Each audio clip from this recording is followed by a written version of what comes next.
Assalamualaikum warahmatullahi wabarakatuh.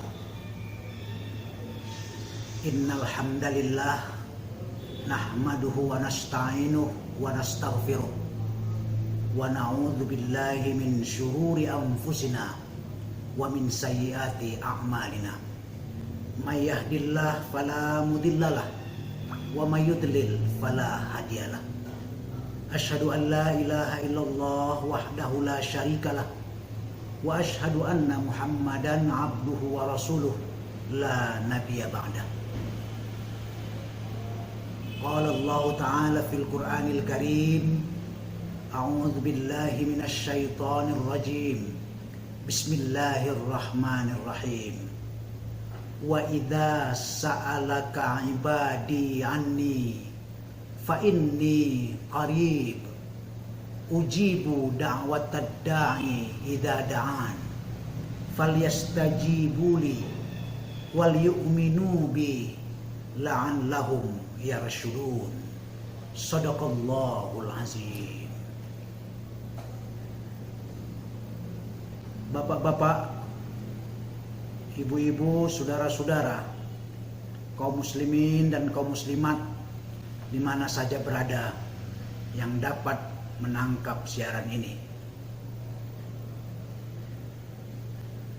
Firman Allah yang telah kita bacakan tadi terdapat di dalam surat Al-Baqarah ayat 186.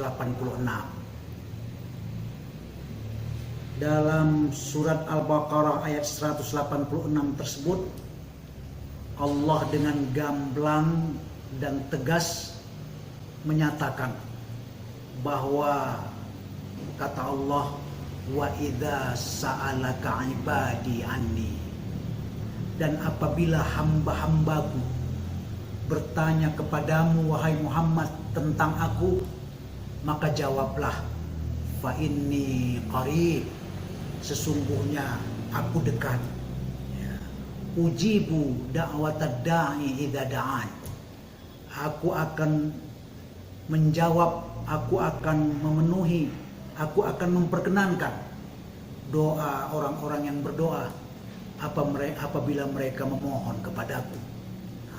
Karena itu hendaklah mereka, kata Allah, mematuhi perintahku dan meninggalkan segala laranganku dan beriman kepadaku.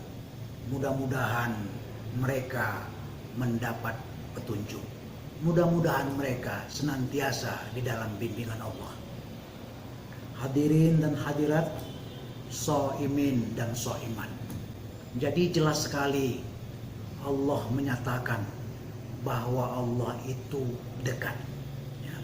Persoalannya adalah apakah kita atau sebagian besar di antara kita sudah dapat merasakan kedekatan diri kita dengan Allah tersebut.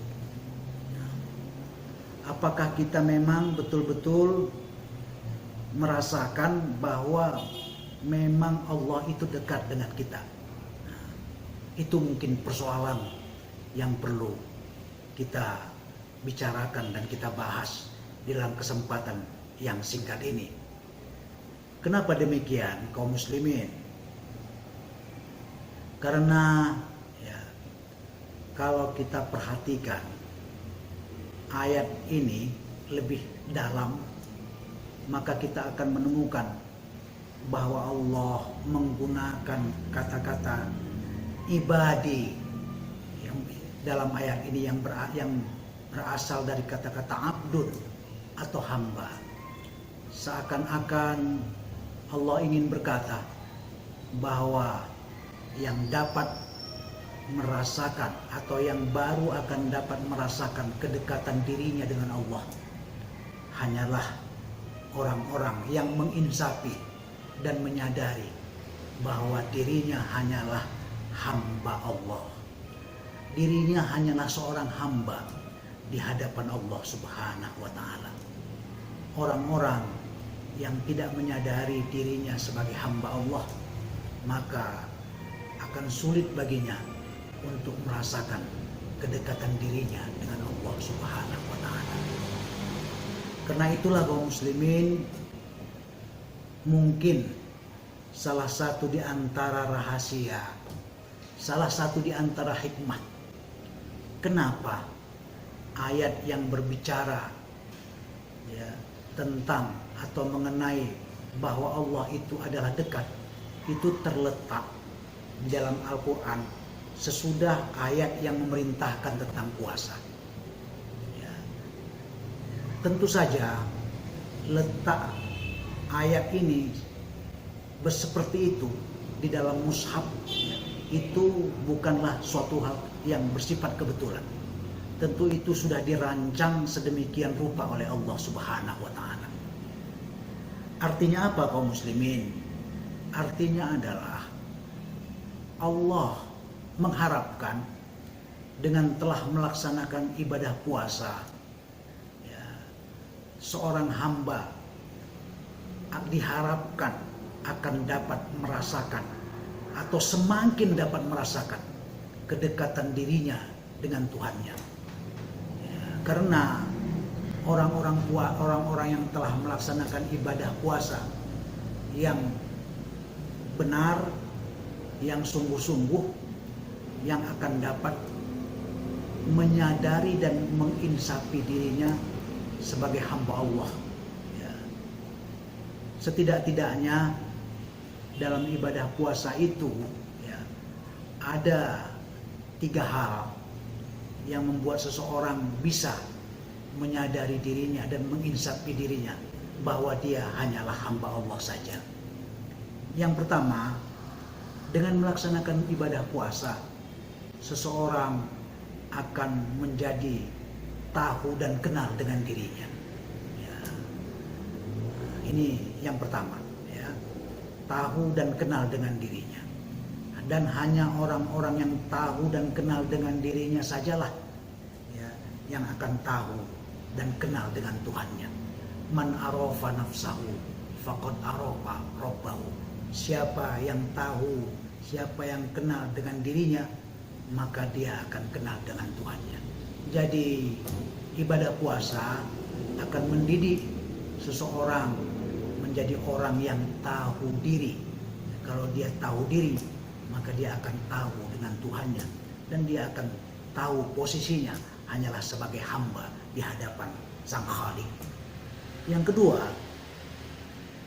dengan ibadah puasa juga seseorang akan dididik menjadi orang yang tahu batas ya, tahu batas ya, bahwa manusia itu di dalam hidupnya ya, tidak bebas lepas begitu saja.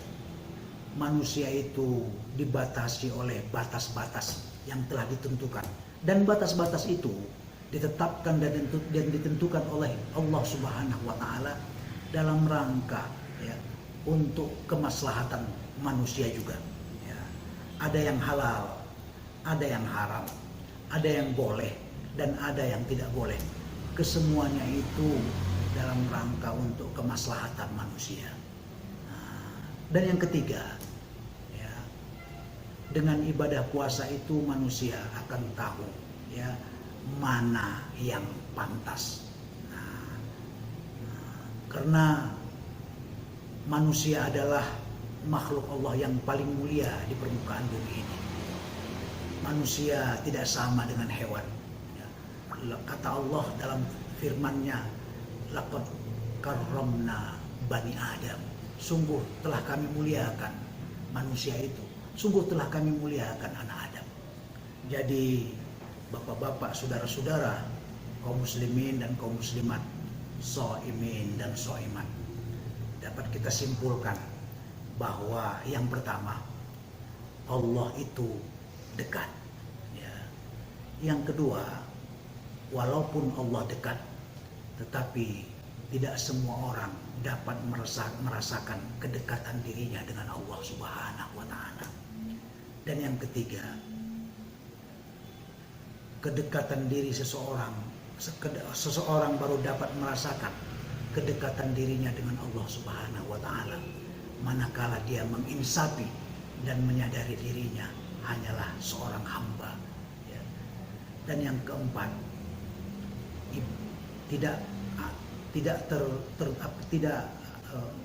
merupakan satu kebetulan kalau Allah meletakkan ayat ini sesudah ayat yang memerintahkan ibadah puasa, karena diharapkan dengan setelah menjalankan ibadah puasa itu seorang hamba akan dapat merasakan kedekatan dirinya dengan Tuhannya, karena ibadah puasa akan mendidik hamba-hamba Allah menjadi hamba yang tahu diri, tahu batas, dan tahu mana yang pantas.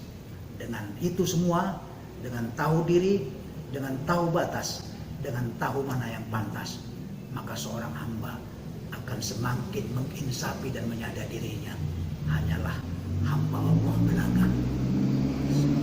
Demikian, selamat berbuka. Wabillahi taufiq wa hidayah.